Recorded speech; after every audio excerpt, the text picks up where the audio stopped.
Bienvenidos a este viaje visual y humano por la realidad que la dictadura intenta ocultar bajo capas de propaganda y fachadas turísticas que ya no sostienen a nadie. En este vídeo, no verás la Cuba de los folletos ni la de los hoteles de lujo de Gaesa.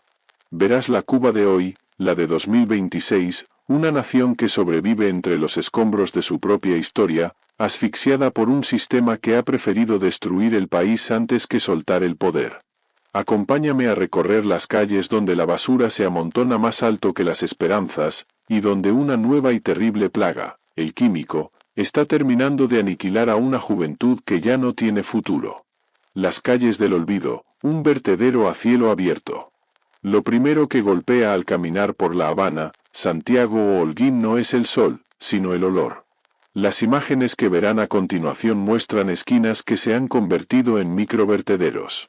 La falta de combustible, la desidia estatal y el colapso de los servicios comunales han transformado barrios históricos en focos de infección. En 2025 y lo que va de 2026, hemos visto cómo el pueblo, desesperado por la peste y las moscas, ha optado por prender fuego a las montañas de basura frente a sus propias casas. Es una imagen dantesca, el humo negro cubriendo las fachadas coloniales, mientras los niños juegan entre desperdicios.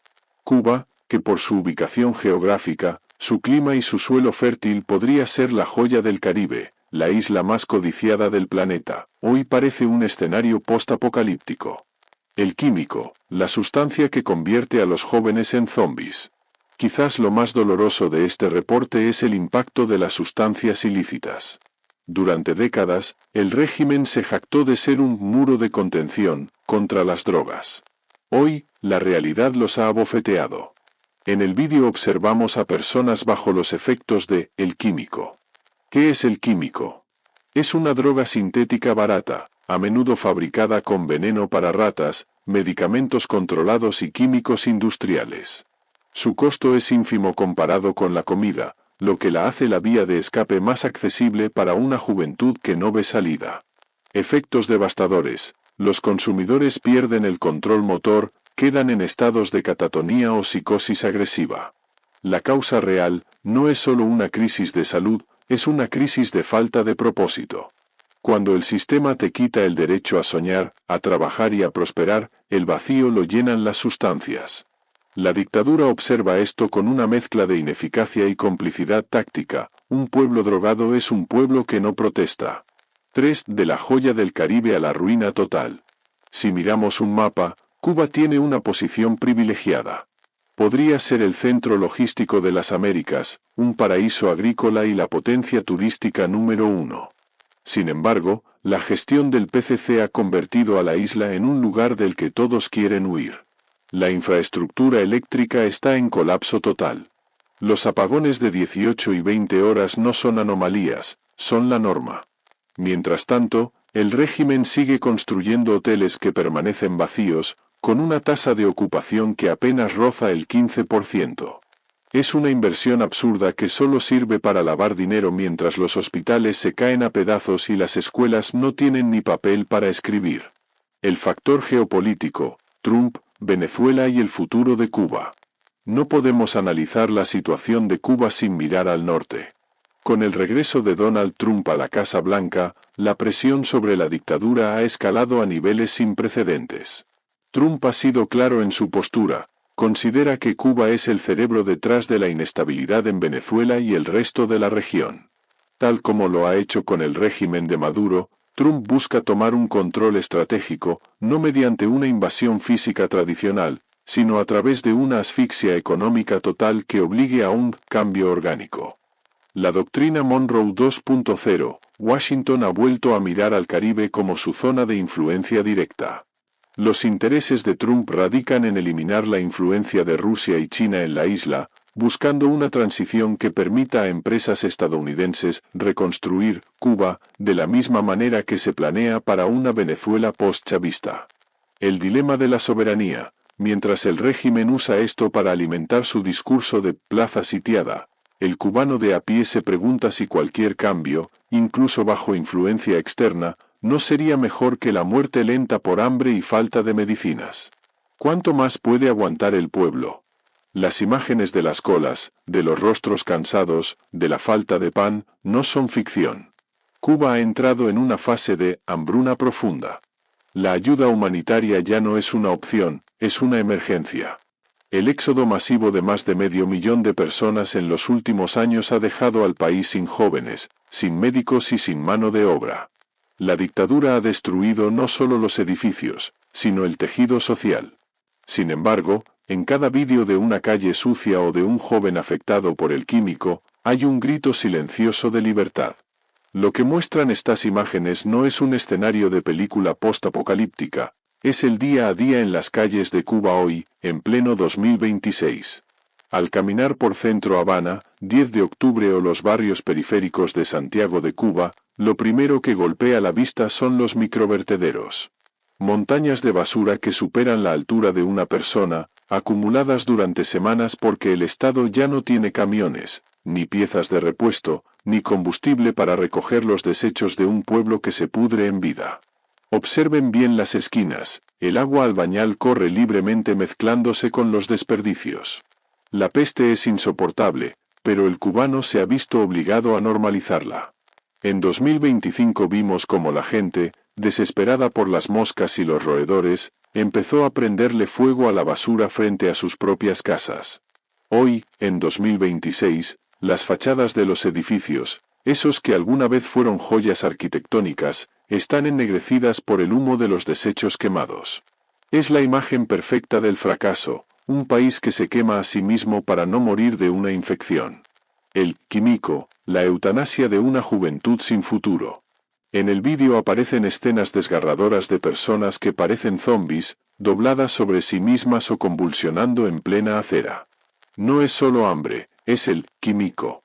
Esta sustancia se ha convertido en la plaga definitiva de la isla. Es una droga sintética barata, fabricada con lo que encuentren, desde anestésicos para caballos y formol hasta veneno para ratas. ¿Por qué se ha extendido tanto? Porque en la Cuba de Díaz-Canel, una dosis de químico cuesta menos que un cartón de huevos o un refresco. La juventud cubana, atrapada en una isla que es una cárcel, ha encontrado en este veneno la única forma de escapar de una realidad insoportable. La dictadura observa esto con una mezcla de incapacidad y complicidad silenciosa. Saben que un joven drogado no protesta, no sale a la calle a pedir libertad y no tiene energía para organizar otro 11 de julio. El químico es la herramienta de control social más barata y efectiva que ha tenido el PCC en décadas. Estamos viendo la muerte neurológica de una generación entera ante nuestros ojos. La caída de Maduro y el efecto dominó en Cuba. Para entender por qué Cuba está hoy al borde del colapso total, hay que mirar hacia Venezuela. El 3 de enero de 2026 marcó un antes y un después, la captura de Nicolás Maduro por fuerzas estadounidenses y el fin definitivo del chavismo en Caracas. Durante años, Cuba fue el vampiro energético de Venezuela. Fidel Castro diseñó un sistema perverso donde enviaba médicos y espías a cambio de barriles de petróleo que mantenían encendida la luz en la isla. Pero Venezuela se quedó sin petróleo para regalar. La industria petrolera venezolana, destruida por la corrupción de Maduro, colapsó antes que su gobierno. Hoy, sin el crudo venezolano, la economía cubana ha entrado en una fase de muerte cerebral. Las termoeléctricas en Cuba son hoy chatarra oxidada.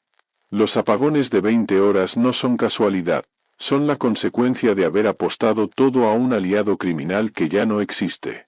El comunismo venezolano cayó, y con él, se llevó el respirador artificial que mantenía viva a la dictadura castrista. Trump y el plan para tomar el control. El regreso de Donald Trump a la Casa Blanca ha cambiado las reglas del juego. Trump ha sido claro, Cuba está a punto de caer. Su estrategia para 2026 no es una invasión militar tradicional, sino una asfixia total. Tal como lo hizo con Venezuela, Trump busca tomar el control estratégico de la isla mediante la paralización total de sus ingresos. Los intereses de Trump son claros, eliminar cualquier presencia de Rusia y China en el Caribe. Para Washington, una Cuba libre es una oportunidad de oro para expandir su influencia comercial, pero también para asegurar que la base de espionaje en Bejucal o el puerto del Mariel no sigan siendo activos de potencias enemigas. Trump ha lanzado un ultimátum a la cúpula militar de Gaza: o llegan a un acuerdo ahora, o se quedan sin un solo centavo. La presión es tal que el régimen ha tenido que activar el estado de guerra interno, no para pelear contra barcos americanos, sino para contener a un pueblo hambriento que ya no tiene nada que perder. La trilogía del fracaso: Fidel, Maduro y Díaz-Canel. La destrucción de lo que pudo ser la isla más codiciada del planeta tiene nombres y apellidos. Fidel Castro, el iniciador de la tragedia. Fue él quien enseñó a Maduro cómo desmantelar una democracia. Fidel convirtió a Cuba en un parásito geopolítico que solo sabía vivir de subsidios, primero soviéticos y luego venezolanos. Nicolás Maduro, el cómplice necesario. Sin los miles de millones de dólares en petróleo que Maduro regaló a los Castro, el régimen cubano habría caído en los años 90 o principios de los 2000. Maduro financió la represión en Cuba mientras el pueblo venezolano moría de hambre. Miguel Díaz-Canel, el ejecutor final. Es el hombre que pasará a la historia como el que terminó de apagar la luz. Bajo su mando, la inflación ha llegado a niveles estratosféricos y el éxodo migratorio ha vaciado el país. Díaz-Canel representa la mediocridad de un sistema que ya no tiene mentiras que contar. El paraíso que nos robaron. Es indignante ver estas imágenes de basura y escombros cuando sabemos lo que Cuba podría ser. Por su posición geográfica, Cuba debería ser el centro logístico más importante del hemisferio. El puerto del Mariel, si fuera operado bajo un sistema de libre mercado, sería la envidia de Singapur. El turismo cubano no debería ser de hoteles estatales vacíos, sino de una industria vibrante que beneficie al pueblo, no a los generales. La agricultura cubana, en manos de campesinos libres, podría alimentar a todo el Caribe.